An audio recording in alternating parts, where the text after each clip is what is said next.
Great decisions come from a calm mind എന്ന് നമ്മൾ കേട്ടിട്ടില്ല. വളരെ കോമൺ ആയിട്ടുള്ളൊരു കാര്യമാണ്. നമ്മൾ വളരെ കൂളായിരുന്നാൽ മാത്രമാണ് ഡിസിഷൻ എടുക്കാൻ പറ്റുള്ളൂ. അതിനൊരു വലിയൊരു എക്സാമ്പിൾ എന്ന് പറഞ്ഞു കഴിഞ്ഞാൽ, നമ്മൾ ഒരു ചെറിയ റിവറൊക്കെ ഉണ്ടാവില്ലേ, അടുത്തിട്ട് കാണുന്ന ടൈപ്പാണെന്ന് വിചാരിക്കും, അല്ലെങ്കിൽ വാഴയുള്ള ഇതിൽ നമുക്ക് കാണാൻ പാടാണല്ലോ. അപ്പോൾ അവിടെ ഇങ്ങനെ കോയിൻ വീണമെന്ന് വിചാരിക്കും. ആ വെള്ളത്തിൽ നമ്മൾ പോയിട്ട് കൈയിട്ടിട്ട് കിടന്ന് ഇളക്കി കഴിഞ്ഞ് കഴിഞ്ഞാൽ അത് കംപ്ലീറ്റ് കലങ്ങുള്ളൂ അല്ലേ. അപ്പോൾ നമുക്ക് കാണാൻ പറ്റുമോ അടിത്തട്ട്? അതുവരെ കണ്ടിരുന്നതും കൂടി കാണാണ്ടാവും. അപ്പോൾ നമ്മൾ ഒരു സെക്കൻഡ് ഒന്ന് മാറി നിന്ന് വെള്ളത്തിലേക്ക് ആ വെള്ളം ഒന്ന് തെളിയുന്ന വരെ കാത്തിരുന്നാൽ നമുക്ക് ക്ലിയർ ആയിട്ട് അതിൻ്റെ അടിത്തട്ട് കാണാൻ പറ്റും. അപ്പോൾ എവിടെയാണ് നമ്മുടെ കോയിൻ പോയിക്കണമെന്ന് കറക്റ്റ് നമുക്ക് കാണാൻ പറ്റും.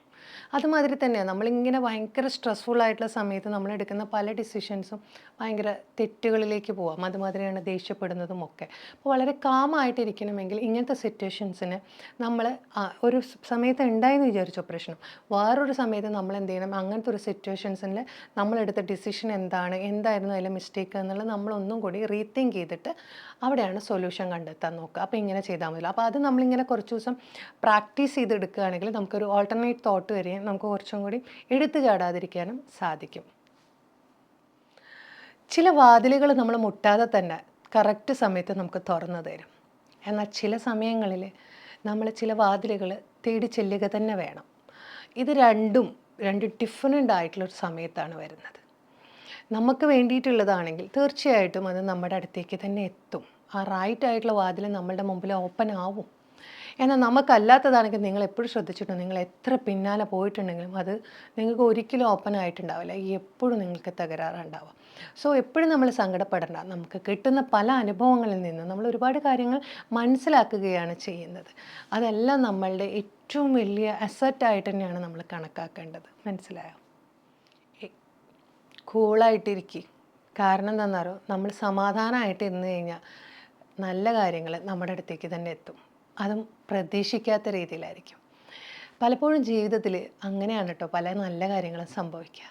നമ്മൾ ചില കാര്യങ്ങൾ ഇങ്ങനെ പ്രതീക്ഷിച്ചിട്ട് പിന്നാലെ പോയിട്ട് പലപ്പോഴും പ്രശ്നങ്ങൾ ഉണ്ടാക്കിയെടുക്കാറുണ്ട്. പക്ഷേ നമ്മൾ വളരെ പേഷ്യൻസോടുകൂടി കാമായിട്ട് ഒരു റിസൾട്ട് കാത്തു നിൽക്കണം എന്ന് പറയും. ഇതിന് ഏറ്റവും വലിയൊരു ബെസ്റ്റ് എക്സാമ്പിൾ എന്ന് പറഞ്ഞാൽ ലോ ഓഫ് അട്രാക്ഷൻ്റെ തിയറിയിൽ നമ്മൾ ആഗ്രഹിച്ച് അതിന് വേണ്ടിയുള്ള എല്ലാ കാര്യങ്ങളും ഒരുക്കിയിട്ട് നമ്മൾ ക്ഷമയോടുകൂടി കാത്തിരിക്കുമ്പോൾ നിങ്ങൾ വിചാരിക്കാത്ത സമയത്ത് അതിൻ്റെ റിസൾട്ട് കിട്ടും. എന്താ വരാത്തതെന്ന് പറഞ്ഞാൽ നോക്കിയിരുന്നുകൊണ്ട് കാര്യമില്ല.